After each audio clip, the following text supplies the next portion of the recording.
అన్న మీ పేరు? శంకర్ నా పేరు. ఎక్కడి నుంచి వచ్చారు? మంచిర్యాల జిల్లా. సమస్య ఏంటి? మేము గత 25-30 సంవత్సరాల నుంచి ఆర్డబ్ల్యూఎస్ డిపార్ట్మెంట్లో పనిచేసినాం. చేస్తే 5-6 సంవత్సరాలు అయిన తర్వాత దాన్ని ఎంపీడీ ఆఫీసులకు హ్యాండ్ ఓవర్ చేసినాం బోరింగ్లను. మేము ఊర్లలో ప్రతి పల్లెటూళ్ళల్లో హ్యాండ్ పంపులు ఉంటాయి కదా, చేతి పంపులు. ఆ చేతి పంపులు రిపేర్ చేస్తే ప్రజల దాహాన్ని తీసేది మేము.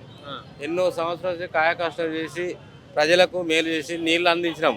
ప్రజలు దాని మీదే వెనుకట ఆధారపడిన అప్పుడు ఈ మోటార్లు లేవు, పంపులు లేవు, బోరింగ్ల మీద ఆధారపడి చాలా సంవత్సరాలు మేము ప్రజలను ఆదుకున్నాము. అయితే రాను ఇప్పుడు కూడా అదే పని చేస్తున్నాము.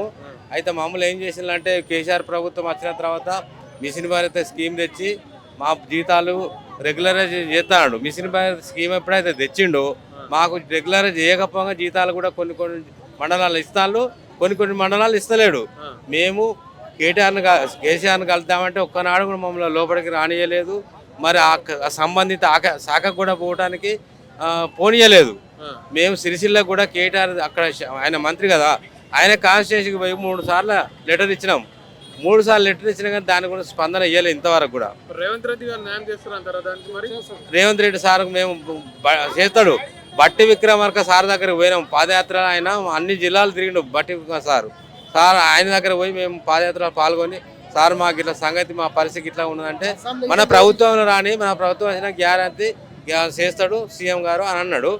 అయితే అసెంబ్లీ సమావేశాల్లో కూడా మాట్లాడండి మా గురించి. మాట్లాడితే కేసీఆర్ ఏం చేయడం, వాళ్ళకి ఏదో ఒకటి చేస్తాము, ఏదన్నా పర్మిట్ చేద్దాము, ఏ డిపార్ట్మెంట్ వేద్దామన్నాడు కానీ ఏమీ చేయకుండా ఓడిపోయిండు. అది అయిపోయింది. ఎలక్షన్ కోడ్ పడితే అది మంచి జరిగింది మాకైతే. అయితే ఇప్పుడు రేవంత్ రెడ్డి సార్ మాకు తప్పకుండా చేస్తానని హామీ ఇచ్చిండు. బట్టి విక్రమార్క సార్ కూడా మాకు సహాయం ఉన్నాడు. ఆయన దయ వల్ల 2-3 సార్లు వాళ్ళ ఇంటికి పోయినా మాకు సహాయం చేస్తాను. కానీ ఇప్పుడు కలిసే పరిస్థితి లేదు. లెటర్ ద్వారా తెలియజేసినాం. మేము పొద్దున 5 గంటలకు వచ్చినాం. 5 గంటల నుంచి లైన్ ఇలానే ఉందా? ఇలానే వల్ల ఇంకా ఎక్కువ అయింది. ఇప్పుడు అప్పటికంటే ఇప్పుడు ఎక్కువ అయింది. అయితే మాకు రేవంత్ రెడ్డి సార్ మాకు అండగా ఉండి మాకు సహాయం చేసి మా కుటుంబాలు. అసెంబ్లీ సమావేశాలు ఉన్నాయి కదా, వస్తారంటారా మరి ఇక్కడికి? సార్ వస్తాడు, తప్పకుండా వస్తాడు. సార్ కూడా అన్ని ఉద్యోగస్తులకు ప్రతి డిపార్ట్మెంట్లో ఏ ఉద్యోగాలు ఉన్నాయో వాళ్ళందరికీ పర్మనెంట్ కాని వాళ్ళకి అందరికీ చేస్తున్నారు రేవంత్ సార్ చెప్పిండు. ఆ సీఎం గారు దయ వల్ల మాకు కూడా పంచాయతీ డిపార్ట్మెంట్లో మా ఉద్యోగ సర్వీస్ క్రమబద్ధీకరించి రెగ్యులరైజేషన్ చేసి మరి పెండింగ్లో ఉన్న జీతాలను కూడా రేవంత్ సారు మాకు ఇప్పిస్తాడని ఆశతోనే ఎదురు చూస్తున్నాం సార్. మేము ఎంతో సాయం చేసినాము. నీళ్లు లేని బ్రతుకుతారు ఎవరైనా, ఏ శతకోటి పానికి నీళ్ళు అవసరం.